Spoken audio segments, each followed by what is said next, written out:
Okay, so take two. There's a reason this is take two.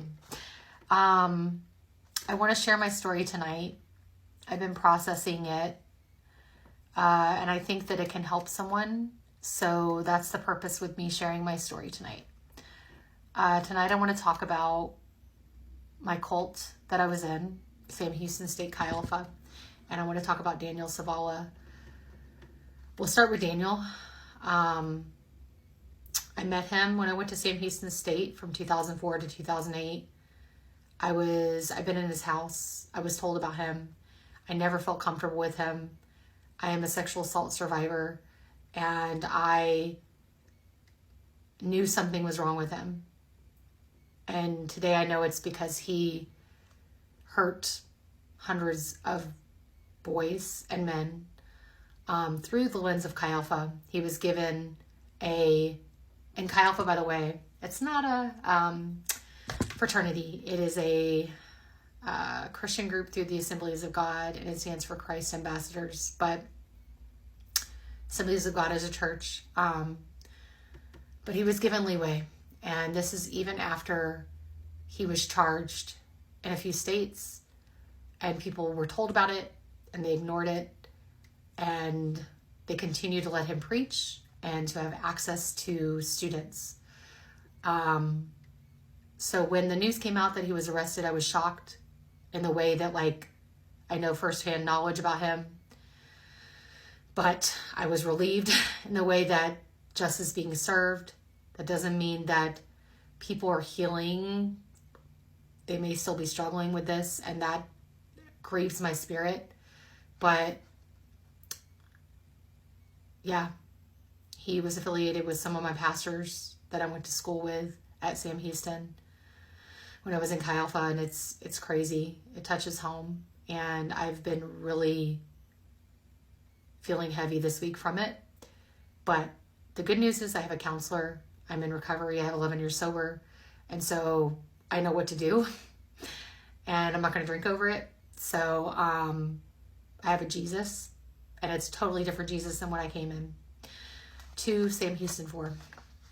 So I do want to talk about Chi Alpha being a cult. So I was raised and I did write this down, by the way, but I was raised a Christian. I rebelled against my parents and did drugs and drank when I was a teenager. And then in 2004, I went to college at Sam Houston State University in Huntsville, Texas. I was lonely, and I wanted to party because it's known to be a party school. So I partied it up. I went to fraternity parties and all that, and I got invited to a Chi Alpha meeting, and it was an event, like a mixer, and I thought, oh, it's a fraternity, let me party. So I dressed, with my one shoulder tank top from Abercrombie and Fitch, and This is 2004, by the way. And I went to this thing full on ready to drink, and it ended up being a Christian event. And I was so turned off. But I ended up spending hours talking to who would become my small group leader later on. And she did something called love bombing, which I didn't know about until recently. She love bombed me. That means bombing me with love. Red flag, right? And so I started going to meetings. My suite mate was gay. She went to Chi Alpha once with me and never came back because they do not accept gay people or LGBTQ plus people. So my long-term boyfriend was agnostic, and I was encouraged to break up with him, and I did. It was hard. It was really hard. I was encouraged not to date, to kiss, to not hold hands, to go to leaders to ask what to do before I did it, including my small group leader. I was encouraged to run things by her. I was pressured to attend events and not go to class and not do homework. Leaders had an idol status. If you wanted to approach them, it was like going to God, and it was very much like you don't go to them unless someone's in the middle, like a mercenary or whatever it's called, missionary. I don't know the word, but the go-between, right? And the last thing I want to share is that another cult red flag was that I made a mistake and my small group leader didn't talk to me. And I went to Chi Alpha by myself and I felt really lonely. And I remember telling someone and they were like, that's so wrong, And so the only way she would talk to me is if I talked to her and someone that was on staff at Chi Alpha and get approval to join her small group again. Such spiritual abuse and really painful.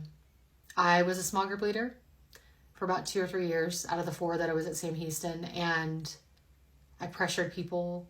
I spiritually abused people, and for that I am accountable and very, very sorry. And today, I can feel the heaviness, y'all. Today, here's the good news. I am bisexual. I know I'm married to a man, but who cares? I'm bisexual. I know that God loves me as I am.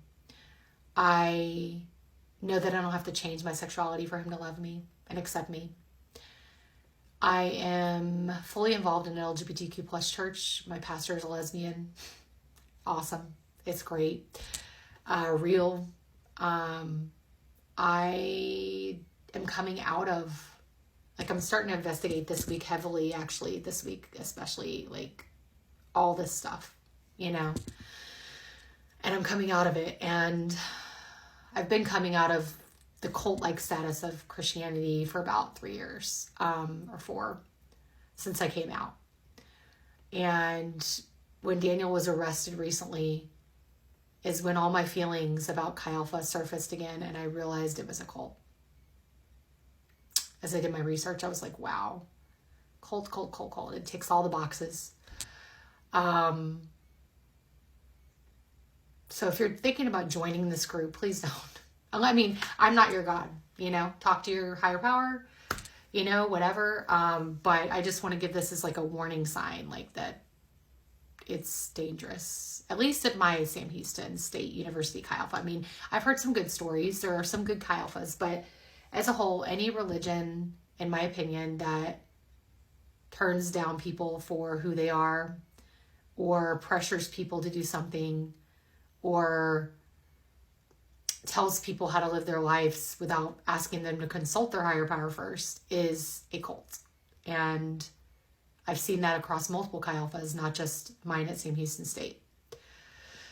So if you're struggling tonight, I understand. I have anxiety. I'm medicated. I see a counselor. I have a psychiatrist. If you're struggling from sexual assault, from anything, really, anything that I mentioned here, anything, please message me. I would be glad to talk to you. You are not alone. You are not alone. And you don't have to be. I think that's all. It was hard for me to share this, but I'm glad I did. I hope it helps someone. And please let me know if you have any questions in the comments below. Keep them kind. I will delete or report. But I think that's all. Thanks, guys. I hope you have a great night. Thanks for hearing my story.